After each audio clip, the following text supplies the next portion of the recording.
Good morning, or good evening, or whatever time of day it is. Welcome to Rebecca Reacts, where we react to things. So this is a new channel, or maybe I should just jump into it. Get on with it! So there's a few channels that this channel will be reacting to. One is the Fat Electrician. I've liked a lot of his videos, and I figured we could just learn together as we're learning about fun things in the world that we never knew before. And occasionally I'll also be reacting to videos from a channel called SmarterEveryDay. And if you haven't checked out that channel, I can drop a link below, but it's a great channel. I'll also drop a link with this video from the Fat Electrician. So yeah, today we're going to be talking about America's Airborne Beavers, Operation Beaver Drop. I'm a bit confused because I'm wondering if they're in a war. I don't. So I'm not entirely sure what's going to be happening with all of this, but we're going to learn together. So I'm not sure what's going to happen. Here we go. This is easily one of my favorite stories of all time, and it is the epitome of it's not stupid if it works. Today we're talking about Operation Beaver Drop, that time that a bunch of World War II veterans that worked for the Idaho Fish and Game Department got assigned the task of relocating a bunch of beavers to a different habitat, and they decided that the... Okay, so not a war. Honestly, could you imagine beavers in war? I mean, that would be awesome. Yippee-ki-yay, motherfucker. I'm just saying, any future wars, we should have beavers. They could be like a secret ops thing. I don't know. You could put like guns on them. Anyway, yeah. cheapest, safest, most cost-effective way to go about that was to strap them to parachutes and throw them out of a plane. And we're gonna get into it right after this ad, because I got bills. This video is brought to you by Conflict of Nations, a free online PvP military strategy game. Beavers it is out based of on a World planes? War III type scenario where you get to pick your own country, or you can pick a state inside of the United States, because that's really the only way to make it fair for everybody else. Otherwise, America would be the instant win. Personally, I always start out as playing Iowa for obvious reasons, and my first order of business every single time is attacking Minnesota and turning them from Minnesota into Upper Iowa. They can't win a Super Bowl, and they're not going to win this battle. It's an easy W. But you don't have to attack. Remember, this is a strategy game. You can be diplomatic and form an alliance with another nation and work together.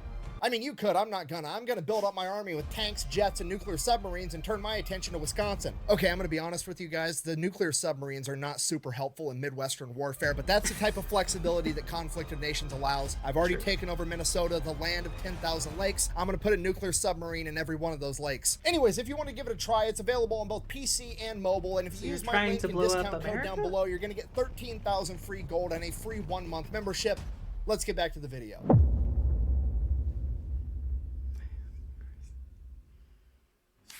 All right, let's just take this from the top. Beavers, okay, one of my favorite animals. Why? Because I believe it is the animal that is most similar to humans. And I know what you're going to say. You're going to say, what about monkeys? What about apes? What about chimpanzees? They've all got thumbs and they poke shit with sticks and they eat bananas just like people do. That's fine. I understand that they're very similar to people, but beavers are the most similar to humans in spirit. We are the only animals on the planet with the audacity to walk into a new ecosystem and be like, wow, I hate everything about this. I could A, migrate, but I'm not going to do that. I'm going to go with option B and change everything about the world around me to make it suit me better and fuck everybody else. Now, do I enjoy the wetlands that beavers create with their dams? No, it's not my jam. However, game rec... I mean, to be fair, that sounds like more of like Americans.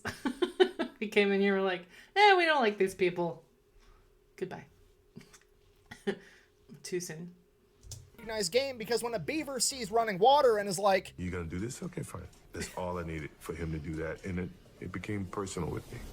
it's no different than when it's July and it's hot out and I decide to turn my air conditioner on so I can domesticate the wind so that my balls aren't hot, okay? It's about changing the environment around you rather than changing yourself. Okay, it's just that species-wide main character energy of, I don't need to evolve anymore, I'm perfect how I am, I'm going to evolve the world around me to some shit that I like more. So, while I have a great childish respect for beavers, unfortunately for the beavers, between the 15, 16, 17, 1800s, their furs made dope-ass hats and they were really popular all across Europe, and the beavers were almost almost hunted to extinction for their pelts. Okay, and as I'm sure you can imagine, no beavers means no beaver dams means no wetlands, and no wetlands messes up the entire ecosystem. Okay, we can't have it. We got to quit killing all the beavers. So the early 1900s, people realized this. They put protections on the beavers, and we quit trying to hunt them to extinction and actually try to help encourage their population to build back up. Okay, fast forward like 50 years, 1945, 1946, right around then.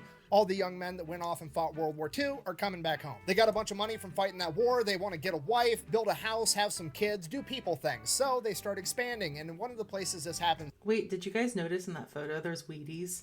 Sorry, I love Wheaties. I'm like an old person right now. No one cares.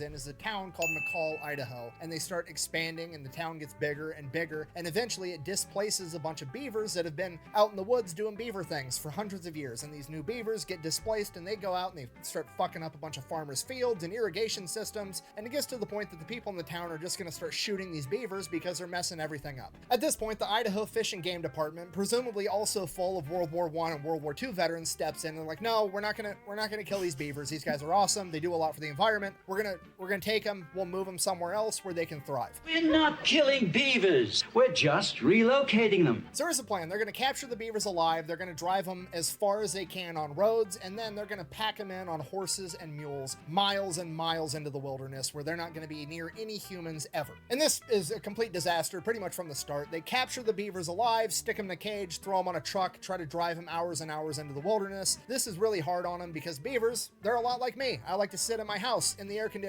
They like to sit in their dams in the nice, damp, wet environment to keep cool. Beavers can't keep cool on the back of an unair-conditioned truck in the mid-1940s. A lot of them are getting heat stroke, they're passing out, they're dying, they quit eating, or they get super agitated and they're very combative the entire time because... So wait, the plan is to throw them out of planes?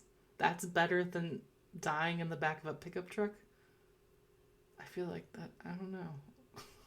They're hot. Then even if the beavers do survive the truck ride, they're all pissed off and angry, and now they're getting strapped to a horse or a mule, and that pisses off the horse because he's got a bunch of angry beavers all over him, and now the horse is pissed off, and the whole thing just, it doesn't work. So now the Fish and Game Department is like, well, what are we going to do? We got to save all these beavers. We want to get them up in the mountains so they can build their wetlands. It's going to help protect the town from flash flooding. It's going to prevent erosion. It's going to be great for the environment. We got to save these guys. And one guy at the Fish and Game Department presumably is like, I mean, I got an idea. Hear me out. We do have an awful lot of extra surplus parachutes from World War II laying around, and we've got a plane. No. Okay, now to us in 2024, this sounds insane. But you gotta remember, this is 1948, okay? There's no OSHA, there's no, like, rules and regulations, and it's in Idaho, which is basically the middle of nowhere at this point. Nobody's telling these guys. Okay, well, just because it's the middle of nowhere doesn't mean you throw animals out of a freaking plane. I feel like this is not... Is this like a horror story? Is this gonna end badly? What to do? A bunch of World War I, World War II veterans are like, huh, it's actually a pretty good idea, Jimmy. You know, it did work at Normandy, and the beavers aren't even gonna have Germans shooting at them, so I mean, pretty high likelihood they'll be fine. Let's try it. So, first order of business, we got to develop a box that opens up once it hits the ground and gets the beavers to the ground safely. Pretty simple. It's basically two halves of a box with some holes drilled in it. They weave the rope through. Once the parachute lands, there's no more tension on the rope. The box just kind of falls open. The beavers get out and start doing beaver things. So first we're going to test it before we put any innocent beavers at risk. We're going to take some empty weights, put them in the boxes, go up in the plane, drop them over the practice field, see how it goes. Goes fine the first couple of times. Okay, let's try it with one beaver just for practice. So they go ahead, they pick an older male. He's out of his breeding prime, potentially dangerous to some of the younger males. If something does happen, he's lived out most of his life. They name him Geronimo because they're a bunch of meatheads and that shit's funny. Geronimo! So they put him in a crate, they take him up in the plane, drop him off over the practice field from 800 feet. Geronimo makes it and survives. Now, obviously, we're not going to put all our beavers in one basket because of one successful test run. We need multiple test runs to be certain that this is going to work. And now that Geronimo is technically our lucky beaver, he's going to do it again. So he does. Geronimo does it again and again. And again, and he keeps jumping, like more than 12 jumps this beaver makes, and by the end of it, the parks employees reported that Geronimo would actually run up to them and help them put him in the crate because he was ready to go again. What? Oh my god. So way you're telling me that he went more times, because I'm thinking about the 101st Airborne, like Easy Company, you know, Band of Brothers. Didn't they only have to jump? They didn't have to jump 12 times. He jumped more than they did. And he was ready to go again. He's like, yeah! Okay. That's crazy. That's actually crazy. This is animal abuse, and what if one of those boxes didn't open after the parachute landed? Buh. Okay, first of all, it's no made it of isn't. wood. I've already went over the options. A, they could stay where they were at, being displaced, and end up getting shot by farmers for messing up their crops. B, they could spend days in transit on the truck and on a pack mule, suffering and potentially dying. Or C, we could throw them in an airplane, fly them there in 15 minutes, and then throw them out They the should've side. They filmed can it. get their jump wings while they're doing their Band of Beavers reenactment, okay? It's literally the best option. Okay, secondly, why are you worried about the box not opening? Like, did you think about this at all? It's a pine box, and that's a Exactly. beaver. Okay, It's literally beavers. the only animal in the animal can keep kingdom known themselves for out. cutting down trees with its fucking face. I have the utmost the world? confidence that if one of those boxes malfunctions, the beaver is gonna figure it out. All right, so now they have their beaver delivery method. They develop a plan. They pick out a bunch of different locations all over this wooded area where they're gonna be able to drop these beavers off in groups of like 3 to 5, 2 males, 3 females, 1 male, 3 females.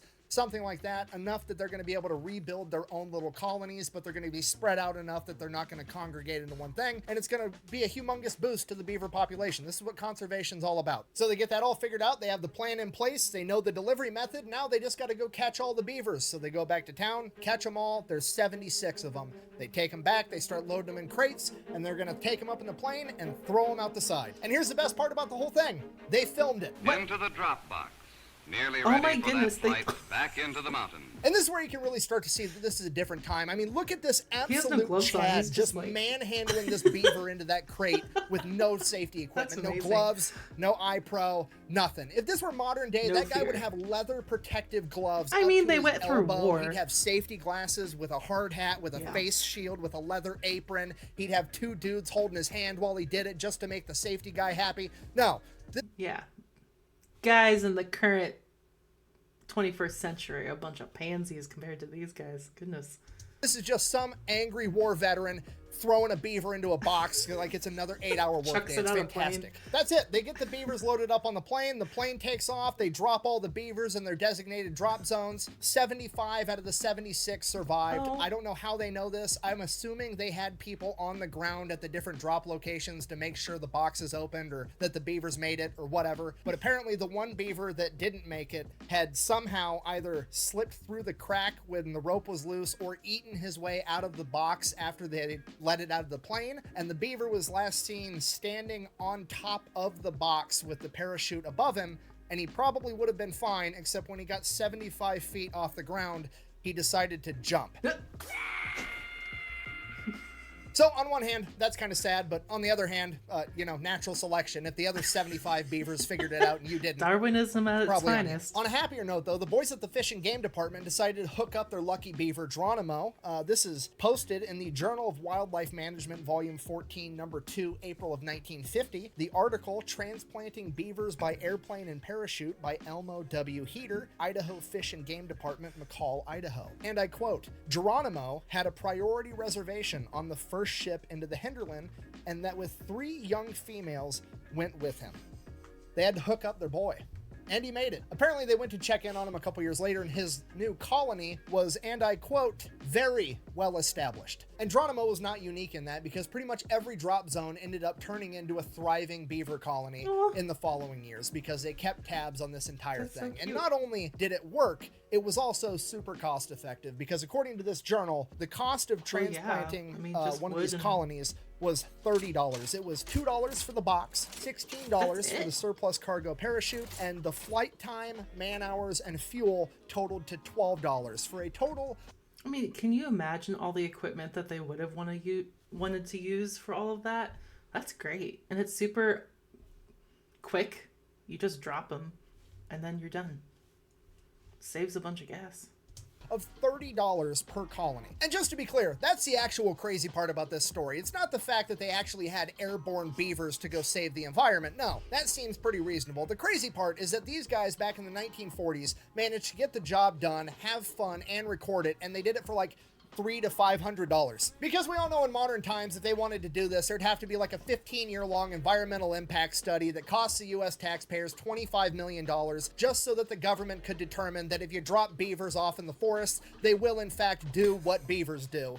And then once the government goes ahead and says it is in fact okay to put beavers in the woods, it's going to take another 10 years for Lockheed Martin and Boeing to bid on the contract worth $100 million to relocate 100 beavers into the woods. Is it just me, or was that the stupidest thing we've ever seen? Sorry, I'm ranting. In conclusion, the moral of the story is if it sounds dumb, but it works, it's not that dumb, and sometimes it's ridiculously cost-effective to just let people do their job. Also, beavers are cool, and airborne beavers are even cooler, and this has been the story of America's band of beavers, the airborne paratrooper beavers that went in to save the environment. Thank you for watching. Best way to support the channel is go buy some merch over to fatelectrician.com. Quack, bang, out. What in the world? You guys, this is real. Is there another way that we can do this in the 21st century without OSHA? Because I would totally be a part of that. That's amazing. See, videos like this are why America is America. Because can you imagine this happening in any other country? I don't think so. Especially after World War II. They were just ready to throw something out of a plane again. Oh, wow. Okay, well, if you enjoy the content, and if I earned your subscription after this first video, then feel free to subscribe, or like and share if you also liked it. Yeah, we're just gonna try to learn new things here and on Rebecca Reacts. And so thanks for watching. Have a great day.